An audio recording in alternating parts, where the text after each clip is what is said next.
ये डिक्टेशन आपको प्राइम मिनिस्टरों की तरफ से दी जा रही है। डिक्टेशन स्टार्ट होगी 5 सेकंड में, बहुत ध्यान से लिखिएगा। स्टार्ट। बांग्लादेश की सरकार का यह कहना सच्चाई पर पर्दा डालने जैसा ही है कि हिंदुओं एवं अन्य अल्पसंख्यकों पर हमले की घटनाएं राजनीति से प्रेरित ही अधिक थीं। ऐसा कहकर बांग्लादेश सरकार केवल भारत ही नहीं बल्कि अंतर्राष्ट्रीय समुदाय को भी गुमराह करने की कोशिश कर रही है, लेकिन वह इसमें सफल होने वाली नहीं है। इसलिए नहीं क्योंकि हिंदू बौद्ध एकता परिषद की शिकायत के आधार पर बांग्लादेश पुलिस ने जो जांच की उसकी रपट ही अंतरिम सरकार की पोल खोल रही है। बांग्लादेश पुलिस की जांच रपट के आधार पर अंतरिम सरकार ने यह तो कह दिया कि हिंदुओं एवं अन्य अल्पसंख्यकों पर हमले की अधिकतर घटनाएं सांप्रदायिक नहीं बल्कि राजनीतिक प्रकृति की थी, लेकिन वह यह स्पष्ट करने की स्थिति में नहीं कि आखिर जब 350 मामलों की जांच शेष है तो फिर वह किसी निष्कर्ष पर कैसे पहुंच रही है। प्रश्न यह भी है कि यदि हत्या, हिंसा, लूट और आगजनी की घटनाएं राजनीति प्रेरित थीं तो क्या उनकी गंभीरता कम हो जाती है? इसकी भी अनदेखी नहीं की जा सकती कि अल्पसंख्यकों के दमन और उत्पीड़न के आरोप में गिरफ्तार किए गए लोगों की संख्या कहीं अधिक कम है।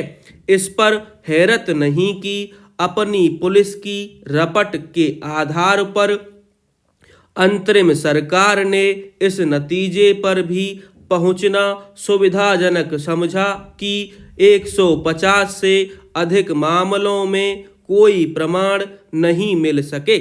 यह मानने के अच्छे भले कारण हैं कि बांग्लादेश की अंतरिम सरकार देश दुनिया को यह बताने के लिए लालायित है कि उसके यहाँ सब कुछ सही है, लेकिन इससे यह छिपने वाला नहीं है कि वह अपने यहाँ के हिंदुओं और अन्य अल्पसंख्यकों के उत्पीड़न की घटनाओं पर लीपापोती कर रही है। बांग्लादेश सरकार कुछ भी कहे, सच यही है कि वहाँ के हिंदू और अन्य अल्पसंख्यक कट्टरपंथियों के निशाने पर हैं। भारत सरकार के लिए यही उचित होगा कि वह अल्पसंख्यकों पर हमले के मामले में बांग्लादेश की अंतरिम सरकार के निष्कर्ष को खारिज करे और उनकी सुरक्षा सुनिश्चित करने के उपायों की जरूरत पर बल दे। ऐसा करना इसलिए आवश्यक है क्योंकि अंतरिम सरकार के मुख्य सलाहकार मोहम्मद यूनुस कट्टरपंथी तत्वों और जिहादियों के हाथों में खेल रहे हैं। यह किसी से छिपा नहीं कि अंतरिम सरकार ने अनेक जिहादियों और आतंकियों को जेल से रिहा किया है और अल्पसंख्यकों के खिलाफ जहर उगलने वाले चरमपंथी संगठनों को पाबंदी से मुक्त भी किया है। भारत इसकी भी अनदेखी नहीं कर सकता कि अंतरिम सरकार ने किस तरह भारत को चिढ़ाने के लिए पाकिस्तान से मेलजोल बढ़ाया है।